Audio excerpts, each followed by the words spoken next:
Olá, galerinha do oitavo ano do ensino fundamental. Aqui é a sua professora Joanete Xavier, a sua professora de redação.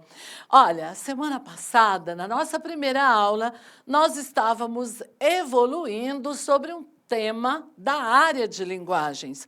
Quem sou eu? Nós desenvolvemos algumas atividades e fala para mim, embora cansativo ficar falando do mesmo tema, na área de arte, né? Na área não, no componente de arte, no componente de educação física, no componente de língua estrangeira, língua portuguesa e ainda redação, você deve ter ficado um pouquinho cansado de falar sobre o mesmo tema. Mas confessa, foi bacana, não foi?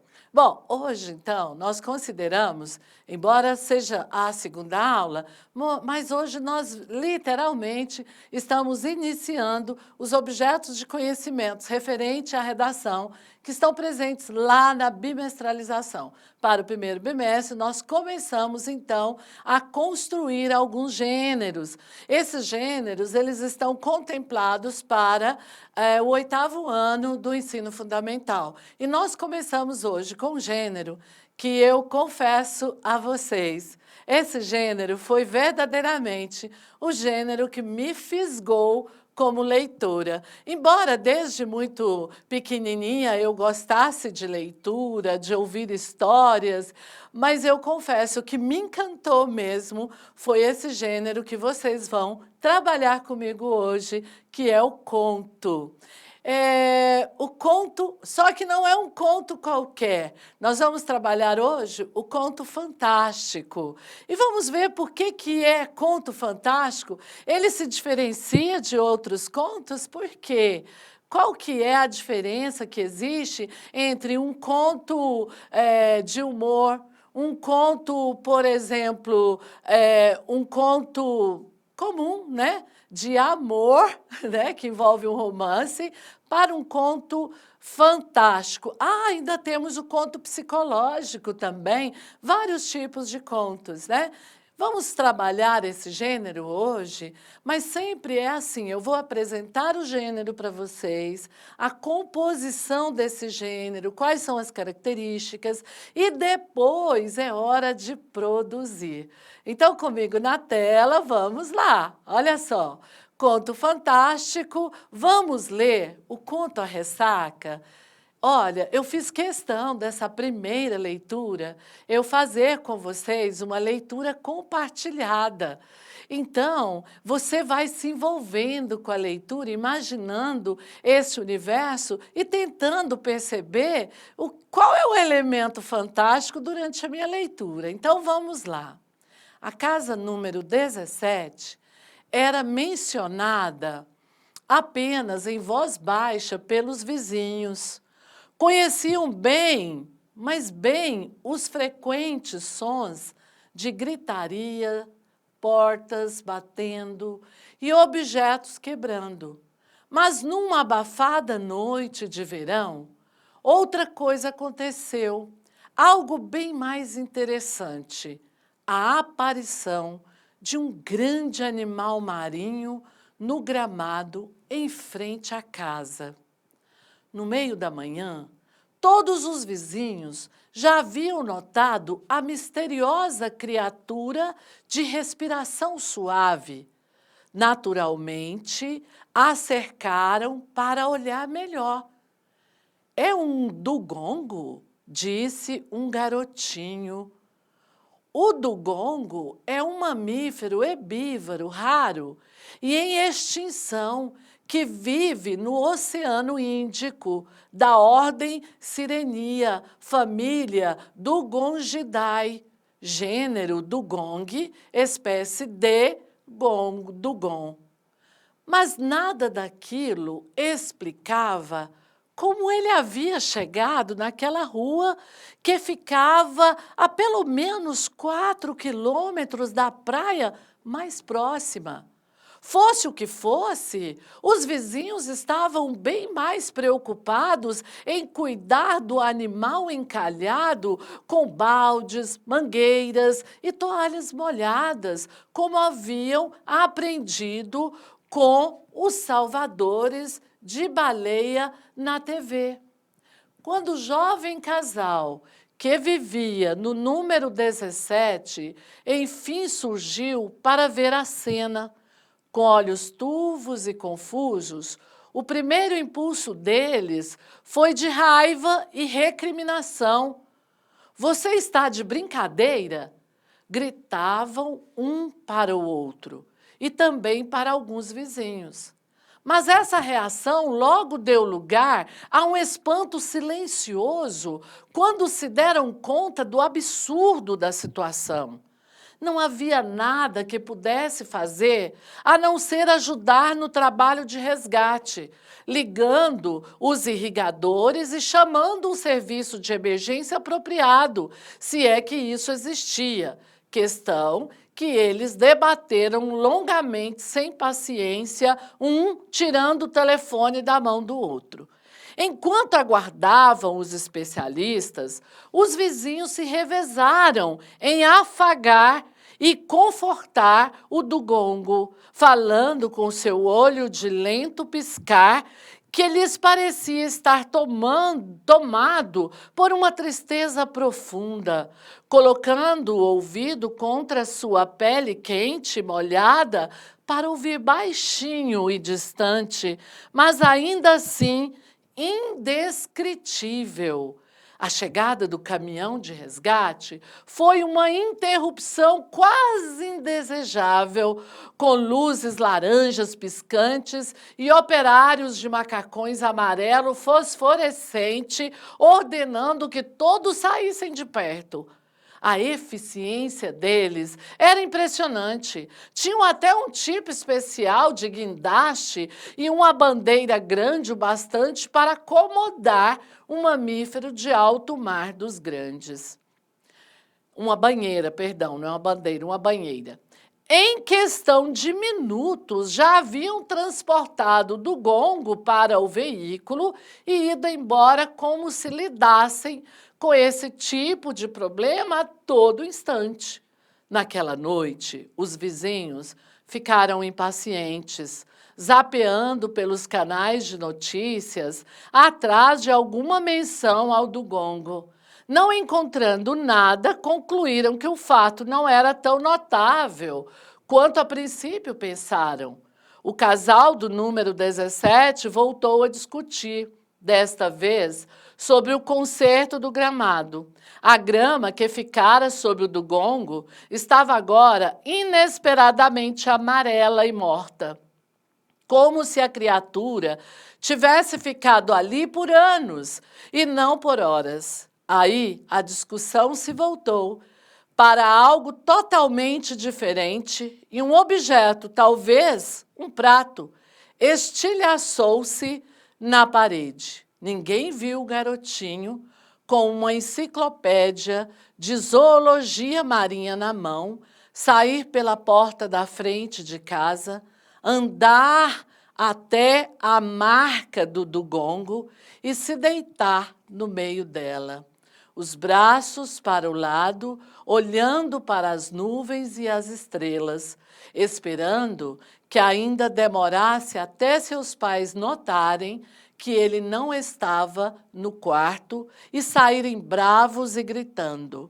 E como foi curioso quando eles, enfim, apareceram sem fazer barulho, com delicadeza. Como foi estranho que a única coisa que ele sentiu foram mãos carinhosas erguendo-o e levando-o de volta para a cama. É interessante, né? Gostaram do conto? Olha o elemento de estranhamento. O elemento de estranhamento que chega aí é um personagem, um elemento concreto, é um do gongo. Mas, além desse estranhamento, há também um estranhamento no comportamento dos outros, dos pais que estavam ali, não é? Então, o estranhamento é preparado, esse último estranhamento, o garoto que não ouviu os gritos, não ouviu as discussões, não ouviu as repreensões e ouviu o gesto e pôde sentir gestos de carinho. Isso também foi para o garoto um estranhamento, talvez maior do que a presença do dugongo ali. Não é verdade? Bom, esse texto, como vocês viram, é um conto fantástico. E agora é hora, então, vamos lá na tela comigo. Vamos ao gabarito comentado das atividades que você fez na aula anterior. Você fez esse gabarito, você fez aí essa questão? Ainda não? Então, nós vamos às questões. O conto tem como espaço o gramado de uma casa de número 17. Pela leitura do texto, o que é possível saber sobre a família que morava nessa casa? O que é possível saber? Você tem, ao longo do conto, indicadores de quem eles eram, como eles eram. Bom, quais são os outros personagens do conto, além do casal e da criança e do garoto, não é? Um dugongo apareceu no gramado da casa 17. Quem foi que identificou o animal? Foram os proprietários da casa 17? Ou não? Foram os vizinhos? Quem sabe? Quais ações dos vizinhos procuraram garantir o bem-estar do dugongo? Como os donos da casa agiram em relação ao animal? A princípio, a breve presença do dugongo no gramado parece não ter alterado a vida na casa de número 17. O que leva a essa conclusão? Tudo isso você já fez na aula 2, não é verdade? Tudo isso você já fez, nós estamos retomando para gabaritar, porque é importante que você consiga compreender o conto em todas as suas partes. Vamos lá comigo na tela. Bom, a princípio, a breve presença do dugongo no gramado parece não ter alterado a vida na casa de número 17. O que leva a essa conclusão? Como o leitor percebe que o garotinho se identificou, aliás, como o leitor percebe que o garotinho que identificou o dugongo morava na casa. Ah, essa, na verdade, ajuda a responder uma questão anterior. Como você imagina que era a vida desse menino? Por que você imagina isso? Em sua opinião, o que fez o menino sair da casa para se deitar no local onde antes estava o animal? O final da narrativa revela que a presença do dugongo não foi o acontecimento mais incomum e surpreendente naquele dia. Foi o comportamento, o tratamento dos pais do garotinho, não é isso? Quem levou o menino de volta para a cama? Qual foi a grande surpresa do menino? A reação do garotinho no final da narrativa revela que o conto pode estar falando de um problema comum em nossa sociedade. Qual seria esse problema? Na sua opinião, o texto traz uma mensagem de esperança ou de pessimismo? Por quê? Então, essas foram as questões que vocês refletiram na nossa aula 2, não é verdade? Do dia 1º. Agora estamos aqui no dia 8 e você está refletindo mais uma vez. E agora eu apresento o gabarito, porque com certeza o seu professor já apresentou o gabarito, mas nós vamos conferir alguns pontos importantes na tela comigo. Olha só, para você entender melhor, Aqui, a partir da letra da 3, espera-se que os estudantes percebam que a presença do dugongo trouxe algo diferente para a vida do menino e que isso parece tê-lo agradado. Na 4B, ele ter sido tratado com carinho foi o outro elemento diferente, estranho que aconteceu. A falta de cuidado de pais irresponsáveis para com as crianças é o problema que ele trata. E a 6, que é uma resposta pessoal, se pergunta se é positiva ou negativa, espera-se que os estudantes observem que há uma mensagem de esperança no conto que termina com o menino recebendo carinho dos pais, fato incomum até então, porém de impacto positivo para o personagem. E a gente considera isso como um elemento positivo, não é isso? Seguindo, então, na nossa... aqui no nosso conto, para refletir sobre as características de um conto fantástico, nós vamos agora pensar no conto que acabamos de ler, A Ressaca, e vamos considerar que as narrativas apresentam 5 elementos básicos, que é o espaço, o tempo, o personagem, o narrador, o enredo, a sequência de ações de uma narrativa, não é? Que é formado por 4 partes, a situação inicial, que introduz os personagens e o contexto das ações, como o tempo e o lugar em que ocorrem, o conflito, a complicação, apresenta o desenvolvimento das ações que alteram a situação inicial. Aí nós temos o clímax, que corresponde ao momento de maior tensão. Nós temos o desfecho, que apresenta o resultado do conflito, que fato desestabiliza os acontecimentos, isto é, dá início ao conflito nesse conto. Quais são os fatos que dão início ao conflito? O enredo do conto ele é construído de uma história principal e outra que, encaixando-se nela, contribui decisivamente para seus acontecimentos. Nós temos, considerando apenas a história do dugongo, qual é o clímax da narrativa? E o desfecho? E quais são, na verdade, aí, o clímax e o desfecho se eu considerar a história do menino? O enredo de A Ressaca narra um fato inusitado, estranho, por isso o faz ser conto fantástico. Porque era surpreendente que o dugongo aparecesse no gramado da Casa 17. Na sua opinião, alguma parte do texto apresenta uma explicação justificativa para esse evento? Não demorou muito para que a situação do dugongo fosse resolvida.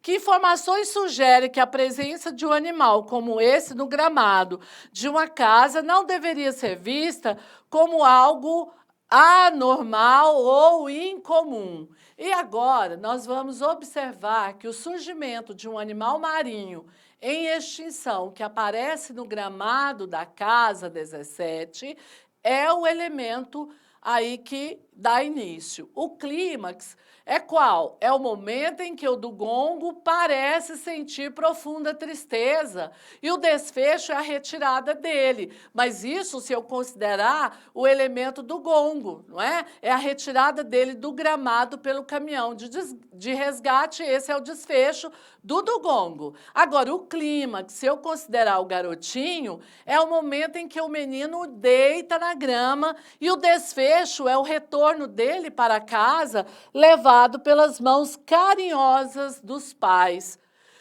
Aqui nós temos dizer o seguinte, ele, como é um animal mamífero em extinção e muito raro, então, como ele foi aparecer nessa casa a 4 quilômetros da praia mais próxima? E aqui, quando eu falo lá da 3D, é uma resposta pessoal mesmo, mas espera-se que vocês observem que não há explicação para o acontecimento. E é exatamente o fato de eu não ter uma explicação lógica para o acontecimento é que faz desse conto um conto fantástico. Então, quando eu não consigo gerar uma explicação lógica para esse fato, é o elemento que constitui ali o ponto do conto fantástico. Só seguindo e terminando já essa parte, nós vamos aqui observar, então, que o fato de os especialistas em resgate terem retirado o animal do gramado como se fizesse isso com frequência, sem grandes dificuldades, tendo para tanto um guindaste, até uma banheira para acomodá-lo. Então, essa é a explicação que nós damos para não demorou muito para que a situação do dugongo fosse resolvida. Que informações sugere esse preparo, né? Esse preparo todo, e é algo anormal ou incomum, não havia notícias sobre o fato, ou então ele não era relevante, né? Como se fosse um fato notável. Agora é a sua vez de escrever um conto fantástico. Olha que legal! Agora é hora que você vai produzir, colocar aí muita criatividade comigo na tela para eu orientar, porque eu daqui e você daí produzindo. Escreva a situação inicial. Ajude o leitor a imaginar o lugar da ação e a personalidade do narrador, caso a narrativa seja escrita em primeira pessoa, ou do protagonista, caso seja escrita em terceira pessoa.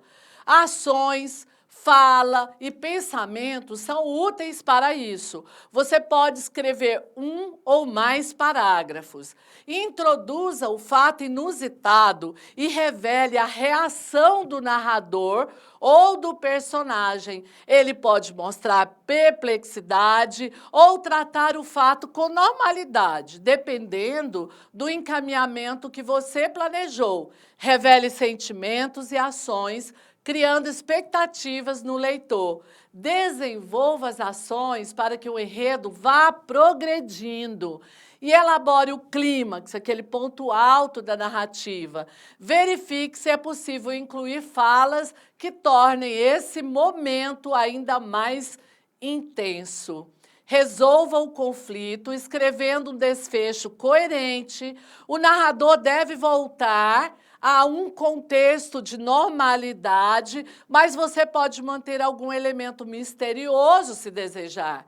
Crie um título para o seu conto. Verifique se é possível produzir alguns efeitos de sentido usando uma linguagem no valor conotativo, figurado, ou substituindo termos como fez o narrador, a ressaca. Quando explorou o uso de animal, criatura e do gongo. Lembre-se de que as repetições não são proibidas e podem ser necessárias para garantir a clareza, mas se notar que o texto está repetitivo e monótono, procure termos ou expressões substitutas. E boa produção! Agora é hora de escrever. Vamos à escrita? Olha, elaborem contos fantásticos, use a sua criatividade, explore a sua criatividade e elabore um conto fantástico. E aí o seu mediador, aí em sala com você, ele vai selecionar aqueles melhores contos que têm um elemento de estranhamento mesmo, que caracteriza-o como conto fantástico e vai postar no nosso mural interativo, ok? Porque a partir dos melhores contos, nós podemos organizar os melhores e publicar para que todos tenham acesso. O que acham disso?